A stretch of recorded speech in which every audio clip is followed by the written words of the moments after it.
مانگا ہے میں نے دیا ہے، تو اس کا مطلب یہ ہے کہ وہ مانگنے والے کو بھی دیتا ہے، نہ مانگنے والے کو بھی دیتا ہے۔ حالانکہ فرعون نے بھی مانگا، نمرود نے بھی مانگا، ابراہیم نے بھی مانگا، موسیٰ نے بھی مانگا۔ وہ تو اتنا بڑا کریم ہے عزیزان گرامی، اتنا بڑا کریم ہے کہ وہ ابو لہب کو بھی دیتا ہے، ابو طالب کو بھی دیا کرتا ہے۔ فرعون نے بھی مانگا،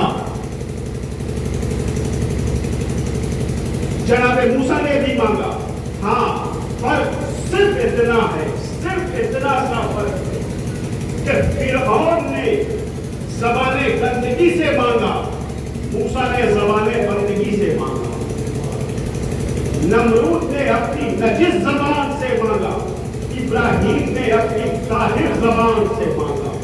اور وہ اتنا بڑا کریم پروردگار عالم ہے کہ جو عطا کرنے پر آتا ہے تو بس عطا ہی کر دیتا ہے۔ وہ ہم مانگتے ہوئے کر جائیں، وہ عطا کرنے سے نہیں کرتا۔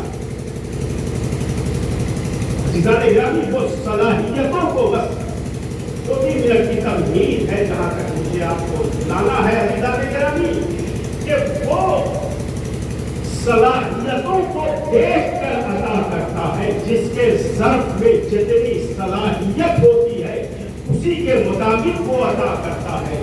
چنانچہ اس پروردگار عالم نے بہت اختصار کے ساتھ اس پروردگار عالم نے جناب آدم کو دیکھا تو صلاحیت جناب آدم کو دیکھنے کے بعد اس نے علم عطا کر دیا جناب آدم۔ جب اس نے جناب نوح کی صلاحیت کو دیکھا تو جناب نوح کی صلاحیت دیکھنے کے بعد اس نے جناب نوح کو تقویٰ عطا کر دیا۔ پوری توجہ عزیزان گرامی، جناب نوح کو تقویٰ عطا کر دیا۔ اس نے جناب موسیٰ کی صلاحیتوں کو دیکھا، جناب موسیٰ کے ظرف کو دیکھا تو جناب موسیٰ کو ہیبت عطا کر دی۔ اس نے جناب یوسف کو دیکھا تو جناب یوسف کو حسن عطا کر دیا۔ اس نے جناب عیسیٰ کو دیکھا تو جناب عیسیٰ کو مردہ زندہ کرنے کا طریقہ عطا کر دیا۔ گویا وہ صلاحیتیں دیکھتا رہا، عطا کرتا رہا، وہ سب دیکھتا رہا، عطا کرتا رہا۔ جب اس نے ایک مرتبہ پیغمبر اسلام کو دیکھا تو انہیں خاتم النبیین بنا دیا۔ جب اس نے ایک مرتبہ علی کو دیکھا تو مولا بنا دیا۔ صلوات پڑھتے محمد علیہ وسلم۔ سب کو دیکھ کر کے وہ عطا کرتا ہے۔ پیغمبر کو کی صلاحیتوں کو دیکھا، پیغمبر کے ظرف کو دیکھا تو خاتم النبیین، افضل المرسلین، سید النبیین، رحمتاً للعالمین بنا دیا۔ مولائے متقیان کو دیکھا تو مولائے کل بنا دیا۔ امام حسین کو دیکھا تو نفس مطمئنہ بنا دیا۔ اور جب غازی حضرت ابوالفضل عباس کو دیکھا تو باب الحوائج بنا دیا۔ باب الحوائج بس ارباب اللہ میں آخر اپنے اس مقام پر، منزل پر، اور اسی باب الحوائج کے حوالے سے آپ یہاں پر شہزادی ام کلثوم کو پرسہ دینے کے لیے جمع ہوئے۔ ہمارے اور آپ کے قاضی حضرت ابوالفضل عباس کے بہت سارے القاب گنے نہیں جا سکتے ہیں، کتنے القاب میرے مولا نے عطا کیے ہیں باب الحوائج کی بات۔ لیکن بڑا مشہور لقب میں سوچا کرتا تھا کہ آخر غازی ابوالفضل عباس کو باب الحوائج کیوں کہا جاتا ہے؟ حاجتوں کو پورا کرنا۔ عزیزان گرامی، ایک حدیث میری نظر سے پوری توجہ، سرکار پیغمبر اسلام فرماتے ہیں کہ خبردار کسی سے مانگنا نہیں، تمہارا ہاتھ ہمیشہ کیوں ہونا چاہیے، کیوں نہیں ہونا چاہیے۔ خبردار کبھی کسی سے مانگنا نہیں، یہ کہ تم دینے کے لیے بنائے گئے ہو، دینے کے لیے نہیں۔ تمہارا ہاتھ ہمیشہ کیوں ہونا چاہیے، کیوں نہیں ہونا چاہیے۔ لیکن اب ذرا ریلیکس کیا پیغمبر، لیکن اگر بحالت مجبوری، پوری توجہ سے حدیث سنیں کہ